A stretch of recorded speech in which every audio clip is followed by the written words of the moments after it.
जब मैं घर से गुस्से में बड़बड़ाते हुए निकल आया था, बस स्टैंड की तरफ आगे बढ़ने लगा।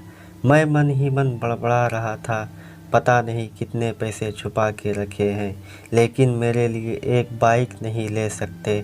अब मैं यहाँ से चला जाऊँगा और तब तक वापस नहीं आऊँगा जब तक मैं खुद के पैसों से बाइक नहीं खरीद लेता। इतना सोच ही रहा था, तभी मेरे पैर में मुझे कुछ चुभने का एहसास हुआ। नीचे देखा तो समझ आया कि जल्दबाजी में पापा के जूते पहन आया हूँ। उन जूतों में कील उभरी हुई थी, जो मेरे पैर में बार बार किए जा रही थी। लेकिन उस समय गुस्सा अधिक था, तो मैं बड़बड़ाते हुए आगे बढ़ गया। एकाएक मुझे याद आया कि मैं पापा का पर्स भी साथ ले आया हूँ। मेरे खुराफाती दिमाग में एक ख्याल आया, क्यों ना आज पापा का पर्स चेक किया जाए, जिसे आज तक उन्होंने किसी को हाथ तक नहीं लगाने दिया था। पता नहीं कौन सा खजाना छुपा है इस पर्स में, जो किसी को हाथ नहीं लगाने देते थे।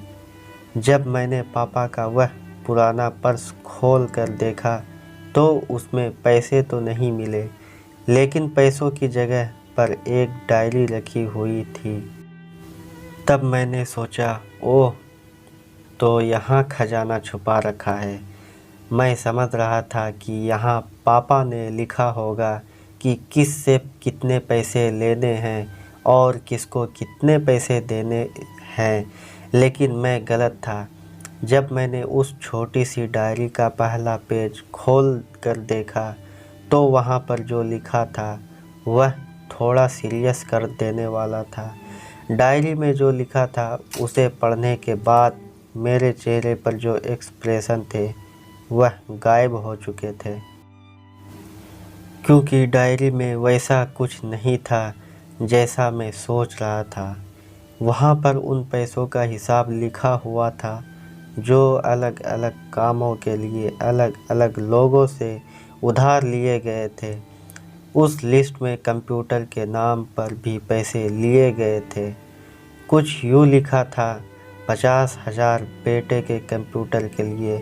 यह वही कंप्यूटर था जिसे मैं आज तक यूज कर रहा हूँ, लेकिन मुझे यह पता नहीं था उस कंप्यूटर को खरीदने के लिए पैसे कहाँ से आए थे, लेकिन आज पता चल रहा था। मुझे आज भी याद है जब मैंने पहली बार कैमरे के लिए जिद की थी, जो मेरे पापा ने मुझे 2 हफ्ते बाद मेरे बर्थडे पर ला कर दिया था, जिसे देखकर मैं बहुत खुश हुआ था। और मुझे खुश देखकर मुझसे कहीं ज़्यादा अगर कोई खुश था तो वह थे पापा। अब मेरे चेहरे से गुस्सा एकदम गायब हो चुका था। जब मैंने आगे का पन्ना पलटा, तो वहाँ पर कुछ विशेष इच्छाएं लिखी हुई थी। पहली जो विश थी उसमें जो लिखा हुआ था, अच्छे जूते पहनना। यह बात मेरी कुछ समझ नहीं आई। तभी मेरा पाँव अचानक सड़क पर भरे हुए पानी पर जा पड़ा, और तभी मेरे पाँव में कुछ गीलीपन होने का एहसास हुआ। जब मैंने जूते उतार कर देखा, तो उसका तला टूटा हुआ था। यह देखकर मुझे डायरी में लिखी बात याद आ गई। तभी मुझे माँ बाप की कही बातें भी याद आ रही थी कि कैसे माँ जब कहा करती थी पापा से, अब तो जूते पुराने हो गए, नए ले लीजिए, तो पापा अक्सर यह कहकर टाल दिया करते थे, जूते तभी और चलेंगे, अभी कुछ दिन पहले तो लिए थे। मुझे आज समझ आ रहा था कि मैं कितने दिन और चलेंगे। साथ ही साथ यह भी समझ आ रहा था कि पापा पर्स को क्यों छुपा कर रखते थे। तभी उस डायरी को पढ़ते हुए बस स्टैंड पर पड़ी बेंच पर आकर बैठ गया। अब उस डायरी का आखिरी पन्ना बचा हुआ था, उस पन्ने को जब मैंने पलट कर देखा तो वहाँ कल की डेट लिखी हुई थी। तारीख के नीचे लिखा हुआ था 50,000 रुपये बाइक के लिए। बस इतना पढ़ा और दिमाग सन्न रह गया।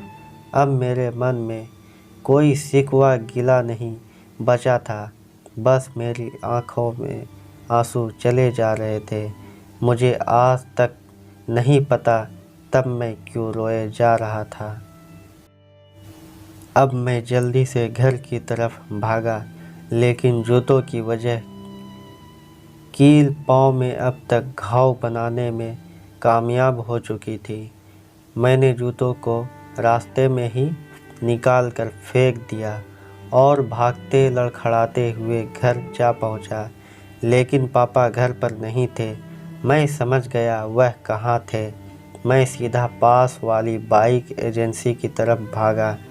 पता नहीं आज कहाँ से इतनी ताकत आ गई थी कि मैं भागते हुए थक नहीं रहा था, और वह भी बिना जूतों के नंगे पैर। जैसे तैसे मैं बाइक एजेंसी पर पहुंचा। पापा वहीं थे। मैंने पापा को दौड़कर गले लगा लिया और मेरी आंखों से आंसू रुकने का नाम ही नहीं ले रही थे। पापा को समझ नहीं पा रहे थे आखिर हो क्या रहा है, मैं क्यों रो रहा हूँ। मैंने पापा से कहा, पापा मुझे मोटरसाइकिल नहीं चाहिए, आप अपने लिए जूते ले लीजिए। अब आज से मैं जो भी करूँगा अपनी मेहनत से अपने बलबूते पर पढ़ कर करूँगा। तो दोस्तों यह थी मेरी आज की कहानी। आपका क्या कहना है इस कहानी के बारे में, कमेंट करके हमें ज़रूर बताएं।